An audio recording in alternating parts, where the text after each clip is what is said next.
National interest and foreign policy are intertwined, and they are decisive for the future of any nation. That's what we are going to discuss here. We are flying in. Hello and welcome to Backstage Politics. My name is Esteban Vidal, and the purpose of this channel is to help you understand politics and international relations. Here, you'll be told what nobody else tells you about politics. Today I want to speak to you about the relationship between national interest and foreign policy.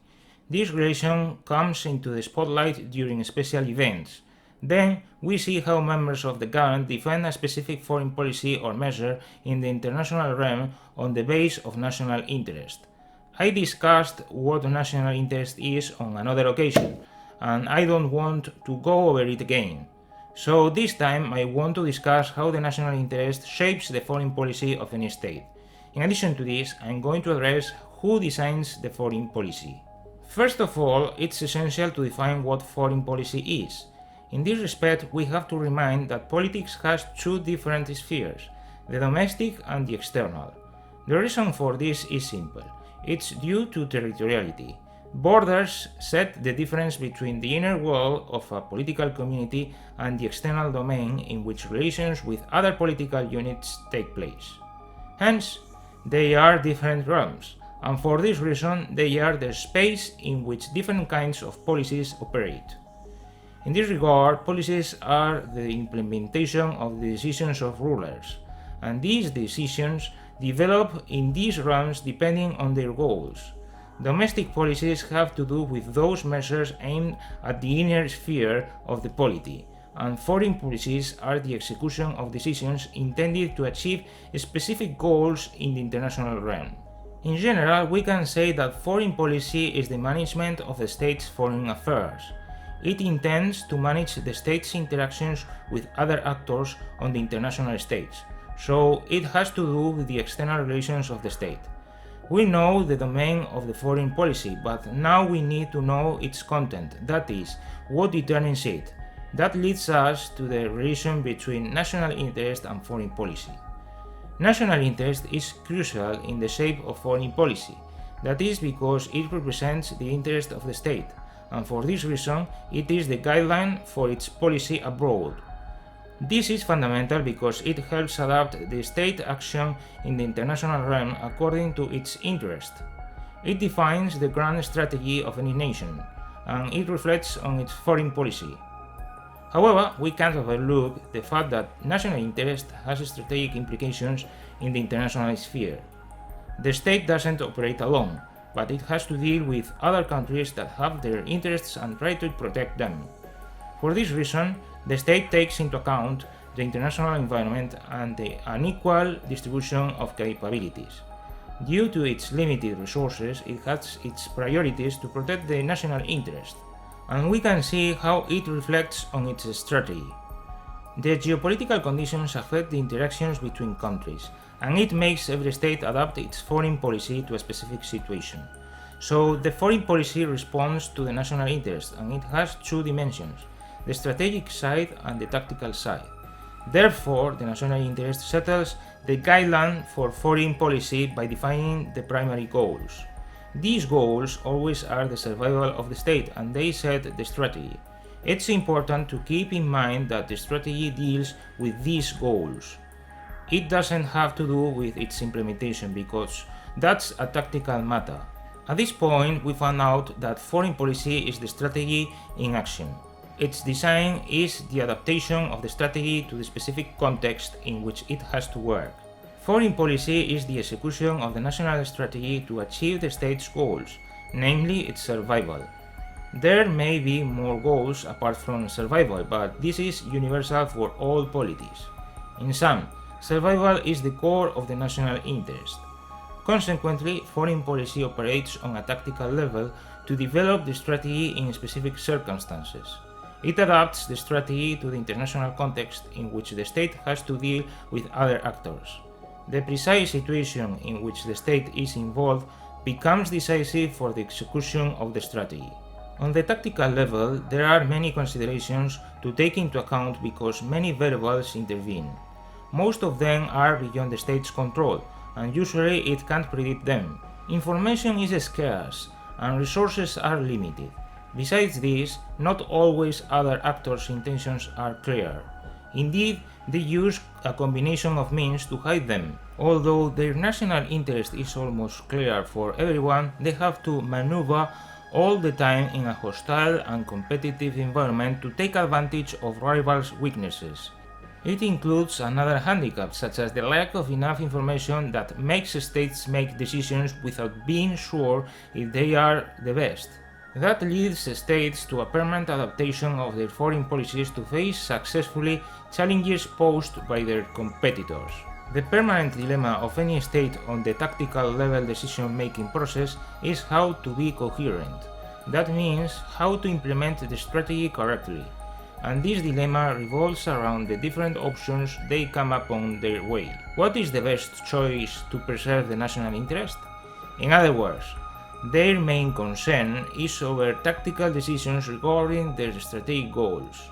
Although foreign policy entails a general direction in the development of foreign affairs, the tactical level is always problematic due to its dynamism. It isn't always clear on this level where the national interest is, or what tactical decision is the best for the preservation of the national interest. The information available is incomplete and they have to take on risks. In brief, foreign policy is the execution of the state strategy to protect its national interest. Now it's time to see who is in charge of defining the national interest and the foreign policy. We are approaching the core content of this episode and you won't find this information anywhere else. So subscribe now and click the bell to get notifications from more videos like this.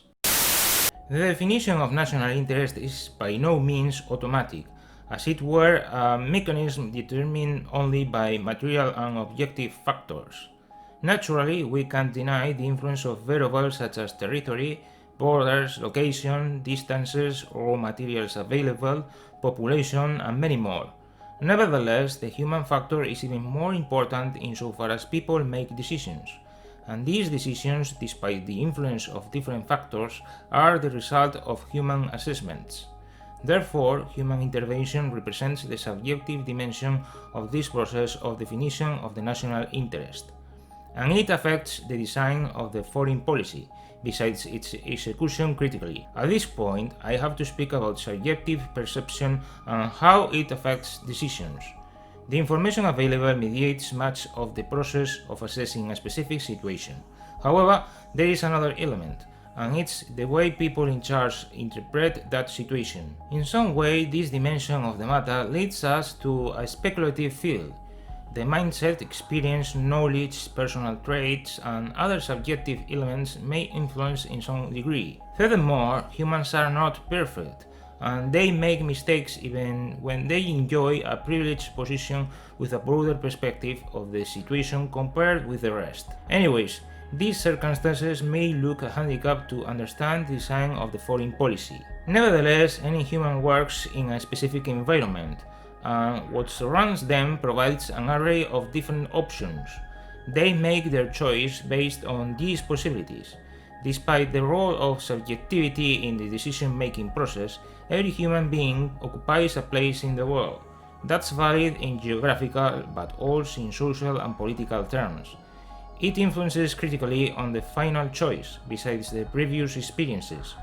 For this reason, the foreign policy as well as the national interest is the result of a complex mixture of objective and subjective elements. This reflection leads us to the question of who makes decisions. It's an important matter because it has to do at the same time with how they define the national interest and foreign policy. So when we say who, we are saying how to. National interest and foreign policy are issues related to critical areas of any political community.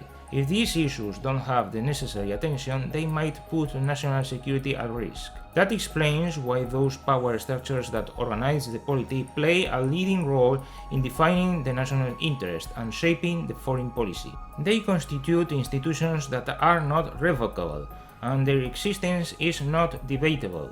Indeed, depending on the country and its political regime, they enjoy a considerable degree of autonomy. then it makes us conclude they have their interests and in the long run they are their survival. What institutions are we talking about? I refer to the diplomatic corps, the military and intelligence agencies. Regarding the foreign affairs of the state, these institutions play a vital role in the definition of national interest, and in this way they contribute decisively to the design of the foreign policy. To do so, they not only take into account the material and factual conditions of the state in the international domain, but they also consider their position in the social structure and the domestic field. Insofar as they enjoy considerable autonomy, they determine the foreign policy according to their needs in these two fields, the domestic and international. They belong to the ruling elite, and as an exclusive social group, their interests are quite different than the rest members of society. So the national interest responds to this reality. Indeed, the national interest identifies with the good of this elite, and the foreign policy represents the strategy to protect that interest on the global stage. Question of the day. How much influence do you think the foreign policy has in the daily life of citizens? Post your opinion in the comment section below and I'll check it out. If you found useful this video, don't forget to subscribe by clicking here. Share and hit the like button. I want to recommend this video about foreign affairs. Thanks so much for watching and I'll see you the next time.